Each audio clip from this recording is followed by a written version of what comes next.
దొరికినంత దోచుకునే ప్రయత్నంలో బ్యూరోక్రాట్ని కంట్రోల్ చేసే పొలిటీషియన్, ప్రజల కోసం పనిచేయలేక దొరల కోసమే పనిచేసే బ్యూరోక్రాట్, ఈ ఉచ్చులో ఇరుక్కుని తన జీవితాన్ని ఎవడూ మార్చలేడని ఉన్న ఓటుని అమ్ముకొని బతుకుతున్న ఓటర్. చక్రం పూర్తయిపోయింది సార్. ఈ వ్యవస్థలోకి ఇంకో ఐఏఎస్ ఆఫీసర్ వస్తే ఎంత, పోతే ఎంత, వాడు నేనైతే ఏంటి, ఇంకెవడైతే ఏంటి. 75 ఏళ్లుగా ప్రభుత్వం ఉందన్న భ్రమలో బతుకుతున్నాం సార్. కానీ ఇంకా ప్రభుత్వం ఎలా ఉంటుందో కూడా తెలియదు సార్ మనకి. What's the point of this interview sir, if not a pseudo intellectual masturbation?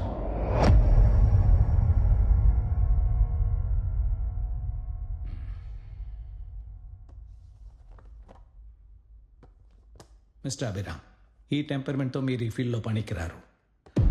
I'm sorry. Thank you sir. నేను కూడా అదే రియలైజ్ అయ్యాను. ఒక సివిల్ సర్వెంట్తో జరిగిన ఈగో క్లాష్తో ఈ గేమ్లోకి ఎంటర్ అయ్యాను.